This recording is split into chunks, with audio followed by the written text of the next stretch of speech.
Salut, dans cette vidéo j'ai envie de te parler d'un super outil de Byron Katie, c'est The Work qui se traduit par le travail ou l'investigation. Byron Katie, c'est une femme donc qui a fait une énorme dépression mais genre suicidaire, vraiment pas bien. Et elle a essayé des trucs, pour t'en citer que deux, il y a les médocs, la méditation.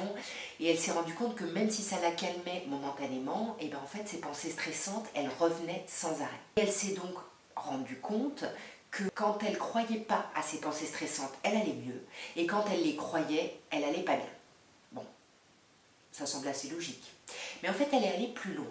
Et elle s'est demandé qu'est-ce qui se passerait si elle voyait ses pensées comme des enfants bruyants.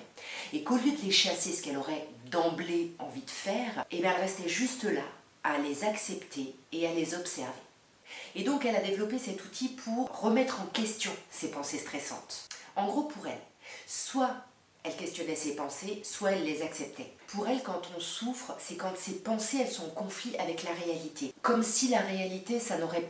En fait, ce qui s'est passé, ça n'aurait pas dû se passer, mais c'est justement ce qui aurait dû se passer, puisque ça s'est passé. Et en fait, il n'y a rien que tu puisses faire ou penser qui va changer ça. D'essayer de changer les faits, c'est d'essayer de t'interroger sur ce qui cause ta souffrance, tes pensées, qui sont en conflit avec la réalité, avec ce qui est.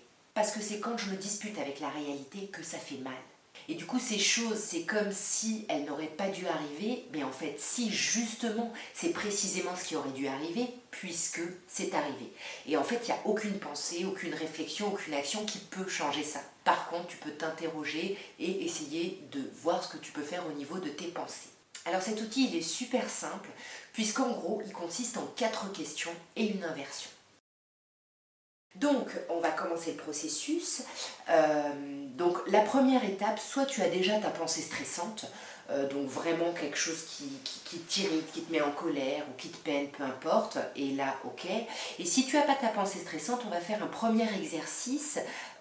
Donc, tu vas prendre une feuille de papier, tu mets un minuteur sur 5 minutes, et pendant 5 minutes, tu vas écrire tout ce qui t'énerve, tout ce qui te contrarie, tout ce qui te peine, tout ce qui... Enfin, voilà. Tout ça. Et ensuite, tu vas sélectionner les choses qui vraiment créent le plus d'émotions négatives chez toi. Et tu vas partir de ce postulat-là. Une fois que tu as ton postulat, on va commencer par l'exercice qu'elle appelle « Juger son prochain ». Alors, tout ce que je te dis, tu peux le trouver sur son site. Tu as les feuilles de travail qui sont aussi sur son site. Je vais te mettre le lien en barre d'infos. Donc voilà, je vais passer quand même assez vite dessus. Tu pourras vraiment soit mettre pause, soit prendre le temps de le faire complètement avec ces vraies feuilles de travail. Alors pourquoi c'est important de vraiment noter tout ça par écrit?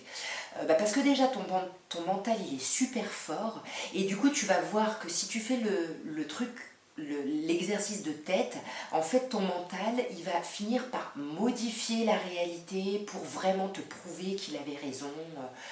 Voilà, c'est pas aussi stable que si tu écris ta pensée. Si ta pensée elle est écrite noir sur blanc, tu pars de ce postulat-là et tu ne peux pas changer en cours de route. Du coup, tu peux vraiment aller en profondeur dans le travail. Donc, on commence par la première étape, c'est pas les questions encore, hein, c'est vraiment la première étape, juger son prochain. Moi je trouve cette étape géniale parce que on nous apprend quand même depuis assez jeune que c'est mal de critiquer, que c'est pas bien de penser du mal des gens, etc. Et là en fait elle te dit vas-y, lâche-toi, c'est vraiment un moment où tu t'écris tout, tout ce qui t'énerve, tout ce qui te peine, tout ce qui... Enfin voilà. Du coup, juger son prochain, c'est un peu une étape méditative, mais comme tout l'exercice finalement. Donc, tu analyses la pensée stressante, qu'est-ce qui t'irrite ou qu'est-ce qui te met en colère. Donc, comme je t'ai dit, tu te lâches hein, parce que c'est vraiment le moment. Ensuite, tu vas, dans les questions, il y a, je crois, comment est-ce que tu veux que la personne change, quels conseils tu lui donnerais. Et pour que tu sois heureuse, qu'est-ce que tu as besoin que cette personne fasse, pense ou dise.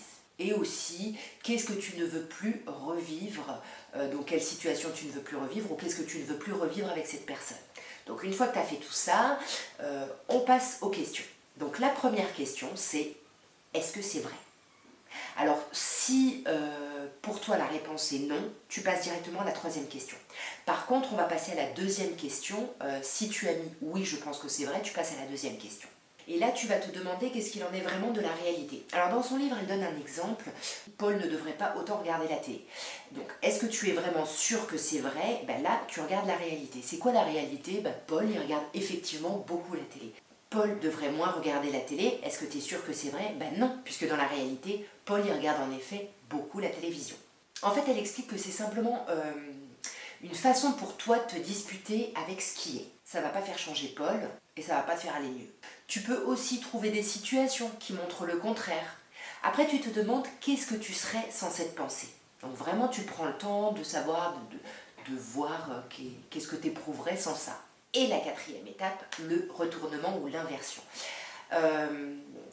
Alors en fait, il y a trois façons de procéder au retournement. Soit c'est un retournement vers toi, soit c'est un retournement vers l'autre, soit c'est un retournement à l'opposé. Alors l'idée, c'est pas de trouver le plus grand nombre de retournements, tu peux les combiner les uns aux autres. Le truc, c'est vraiment de trouver le retournement qui va vraiment te parler au plus profond, voilà, dans tes tripes, quoi. Quel est le retournement qui va le plus te parler? Donc des exemples de retournement. Elle cite genre Paul devrait m'apprécier. Premier retournement, ce serait je devrais m'apprécier moi-même. Le retournement vers l'autre, je devrais apprécier Paul. Et à l'inverse, Paul ne devrait pas m'apprécier. Je trouve que cette étape, elle est vraiment intéressante. Parce que c'est là où pour moi ça a été le plus révélateur. Et où finalement je me suis rendu compte que finalement l'autre était souvent un miroir de ce que moi je pouvais ressentir ou penser, mais dont j'étais pas forcément consciente.